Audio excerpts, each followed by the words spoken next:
You're going to lose sleep. You'll doubt whether it'll work. You'll stress to make ends meet. You won't finish your to-do list. You'll wonder whether you made the right call and have no way to know for years. This is what hard feels like, and that's okay.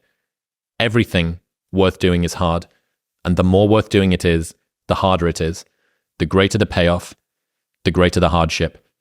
If it's hard, good. It means no one else will do it. More for you. I think a lot of entrepreneurship and even personal growth is training yourself on how you respond to hard. Because in the early days, hard was, ooh, stop. This isn't good. I should, this is a warning sign. This is a red flag. I should slow down, or I should stop, I should pivot. But the more I think about it as a competitive landscape, as I'm clear on what this path is supposed to look like, and these rocks and these dragons are things that I'm going to have to slay along the way to get the princess or get the treasure, I get happier about the harder it is because I know that no one else will follow. It's a selection effect. And I think if you can shift from this is hard to no one else will be able to do this, then it flips from being this thing that you're like, oh, poor me, to, oh, poor everyone else who's going to have to fucking try. Yeah. And I think that is so much more motivating as a frame for the exact same circumstance. Yeah, that's awesome. I was thinking a lot about the lonely chapter that we talked about the last time. That was the best, most powerful idea I think that we came up with. And if you see there basically being no shortcuts toward getting the thing that you want, there are ways to be more and less efficient. And there are ways to do things with more and less of a positive disposition, which can actually make the journey feel an awful lot easier. But ultimately, if you assume that largely everyone needs to go through the same challenges that you're going through, every single difficult thing that you do is kind of like a massive wall that you need to get over. And you go, wow, fuck, I'm so glad that I've got over that wall. And think about how many people are going to be selected out. It's like the Hunger Games, you know? Think about how many other people are going to fall at that wall there. People only root for people who don't need it.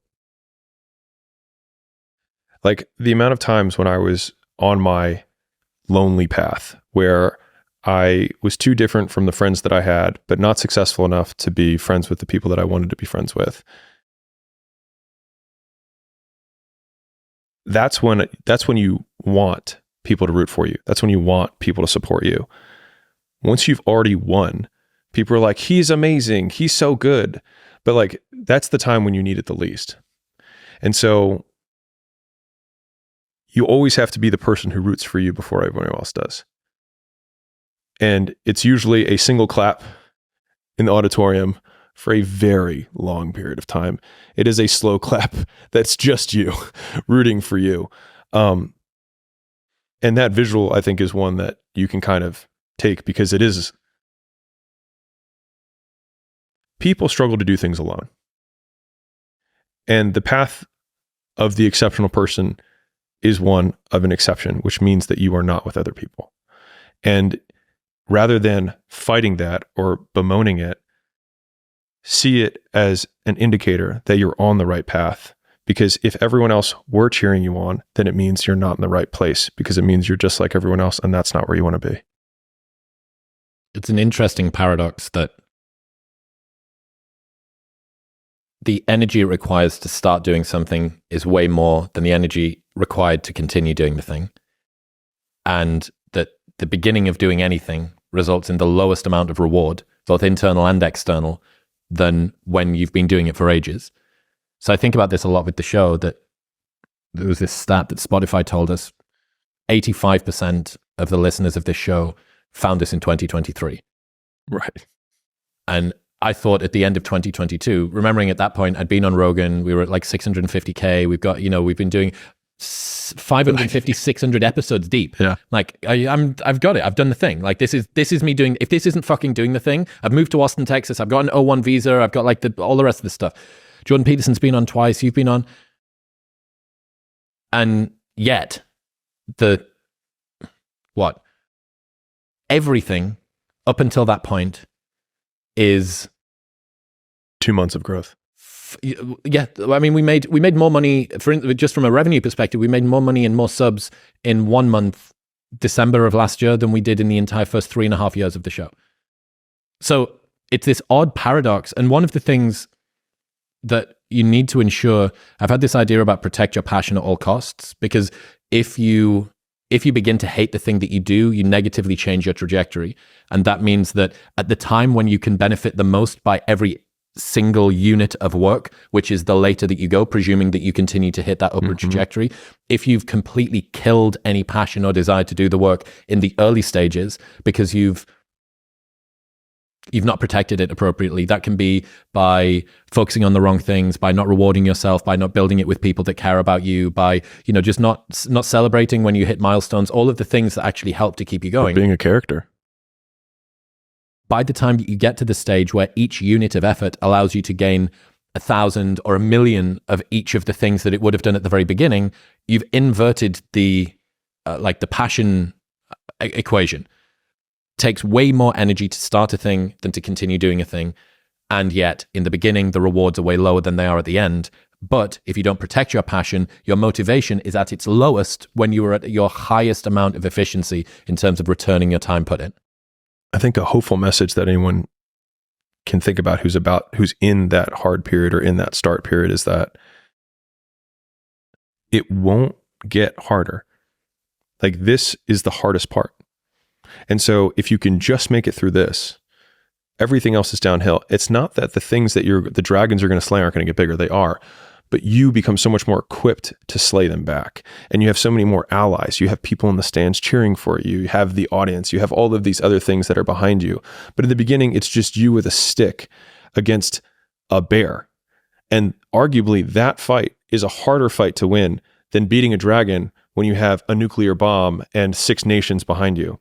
And so it's not even like the size of the hardship. It's just also the resources and how few of them you have, and how so much of the beginning is literally burning the one thing you have, which is time, because you have no leverage. You don't have the money to pay other people to help you. You don't have the resources to go get someone no one can learn it for you. It's like there's a lot of the things that we care about a lot. Like, no one can work out for you. It doesn't matter how much money you have. No one can learn skills for you. And so in the early days, it feels so painful because you look around to see who can help you, and then you're like, fuck, it's me again. And I think getting comfortable with the idea that each of these things, kind of like Slumdog Millionaire, if you've seen that movie where I'll give you the TLDR. He goes through his entire life of randomness, and he gets on the Who Wants to Be a Millionaire version in India. And it has 12 questions to make $1 million. And from only 12 random experiences in his life that seemed meaningless at the time, was he able to answer all of the questions and then ultimately win. The skills that you develop along the way, like Steve Jobs learning calligraphy that then became Apple fonts that, transformed how we type. Those early days, that little trench winning in the weeds, oftentimes gives you these huge advantages later on because you have more context than anyone else. And so rather than lament them and hate the fact that you're going through it, remembering that these will be arrows that you put in the quiver that you're going to be using to slay the future bigger dragons. And so expecting it to be easy is what makes it much harder than it ever is. I've always loved earning my stripes with the things that I've done, whether it was with nightlife or running the podcast or doing whatever. And I think there's a degree of nobility to it, but functionally that's just it's a nothing. Where's the nobility? But I think the reason that you can feel noble about it, and the reason that it gives you a positive reward, is that you understand every single inch of the things. And that if you want to hold a conversation, we went out for dinner with our new CFO and accounts people on Saturday, and they said, you ask a lot of questions. Most people don't ask very many questions. And I also don't care at all about accounts, really. I'm not doing this for money, but they said, you ask a lot of questions. I said, well, I don't ever really want to walk into a room and not be able to hold my own, at least just competently, if it's to do with something that I care about. And the same thing goes for this. I started to learn about focal lengths and frame rates and negative fill, reverse contrast lighting. And then sure enough, 2 years after we started doing it, a bunch of different, I sent you the Instagram thing, this really awesome film Instagram that I've been following for ages, picked us up for what we were doing and gave us props independent of the talky thing, which is fundamentally what we're here for. And we created this entire new industry of like cinematic podcasting, which was recognized by, as far as I'm aware, like the best cinematic, it's called Filmlight, at Filmlight, people can go and see it on Instagram, like the best decoder and analyzer of cinematography. And 2 years ago when we started, I remember thinking, fuck, like, I love the way that they've broken down what happens in Ad Astra. Oh my God, the whole thing was shot on 35mm. Each different scene's got 2 pairings of colors and stuff like that. And then, but the reason that we were able to get there, at least in some part, is I can have a conversation with people. So each of the things that you do when you not only win in the weeds, but live in the weeds, then allows you downstream from that to see the things that other people aren't seeing.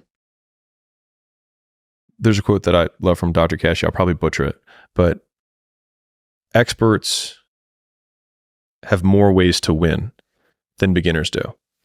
And so if an expert goes into any setting that they're expert in, they have so many faster feedback loops that reward them in the moment before the ultimate outcome. So if you're a master video editor, there's so many things that you can do that while editing, you make one change and then it looks right. You have a positive feedback loop. And so I think when you're on the start path, you can't look at the outcome as the only positive because you will never make it. And so the positive frame that I've always used is, sure, you can have the external ones of like, I like thinking about my first videos had like 13 views. And I'm like, well, if I had an audience of 13 people, I used to spend years pitching, weight loss stuff to rooms of 13 and that was fine. And so thinking about that way was helpful. But the most helpful frame was thinking about who I was becoming as the asset that I was building. So in real time, whenever I finished a long day's work, I was becoming more like the type of person who could work for 5 years without reward. And that would be part of the story I would someday tell. And so some of the biggest reinforcers I've had in my life has been future casting the story that I would tell about the shitty period that I was in. Like I remember when I was sleeping on the floor at my gym because I didn't have enough money for 2 rents. And I was like, I will fucking tell this story. And when I lost everything for the first time, I have the screenshot of the bank account. Like when I show it, people are like, oh, look, there's that thing. But they forget that there was a person who screenshotted it to be like, this won't fucking happen again. And I think having a larger narrative of where you're ultimately going, one, gives you the vision of where you're knows where he's going. But it allows the dragons that you have to slay along the way, the hard things that you have to overcome, to feed into the larger narrative of the story that you'll someday tell. And so like no one ever tells stories about the hero who made it all happen immediately and had no hardships. No one cares, right? Like, okay, you were born to a billionaire. Is there a story there? Not really. But everyone loves the story because we can see ourselves in the character and how much we hope to be like them. And it's the being like them, not the having what they have, that we usually like. And so reframing ourselves as the hero of that narrative in my harder times was what really got me through that, and thinking, I will tell this story someday. Have you heard Rogan talk about the be the hero of your own story thing? Mm-mm. Oh, dude. It is old now. I think this is maybe even 10 years old. Maybe 10 years old.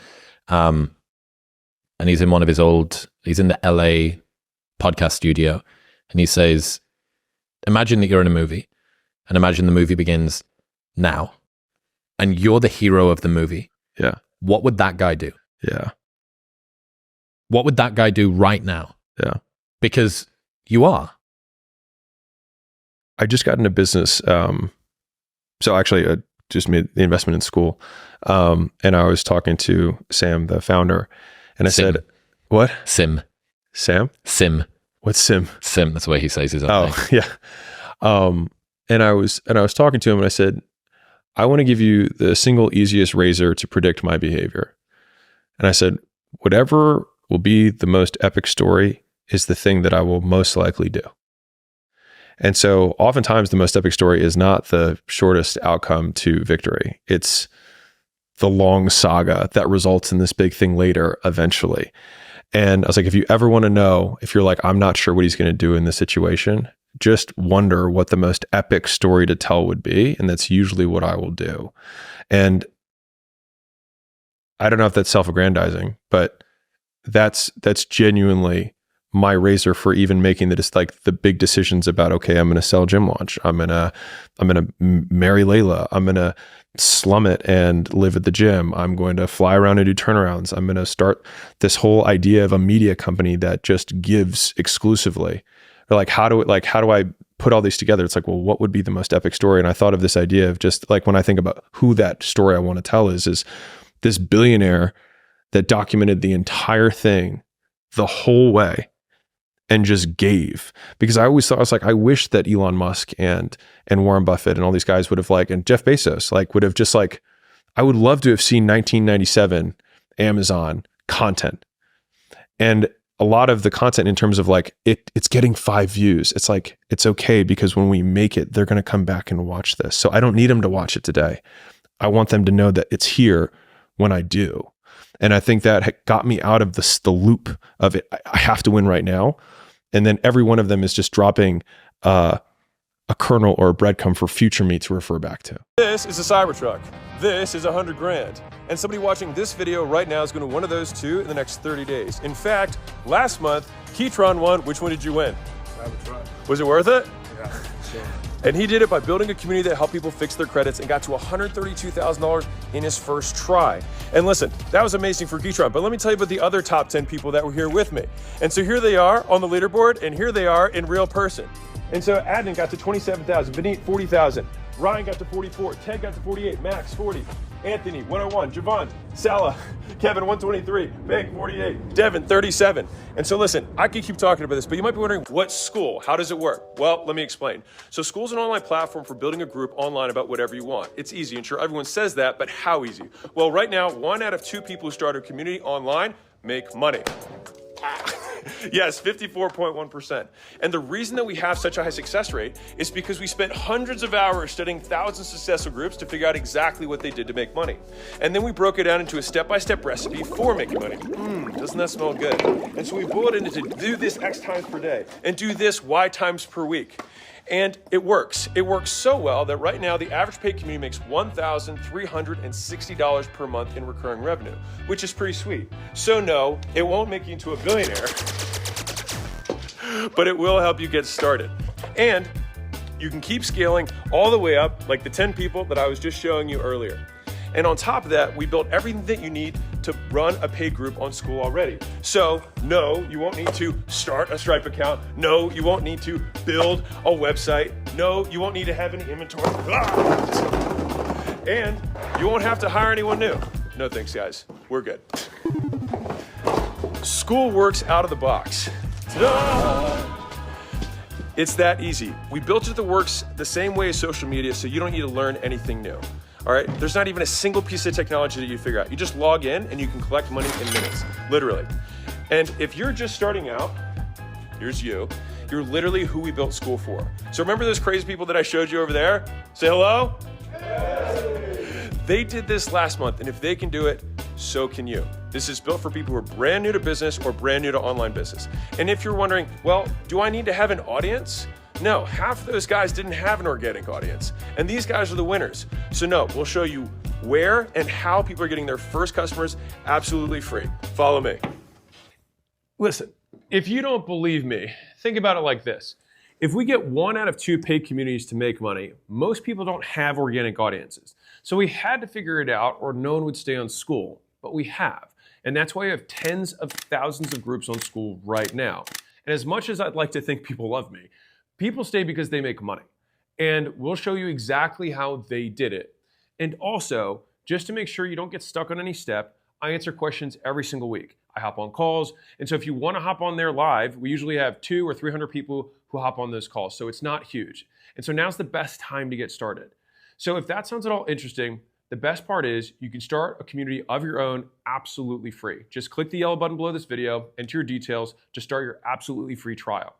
Worst case, start for free, you decide to quit, and then you can take all the training that other people charge thousands of dollars for with you for free.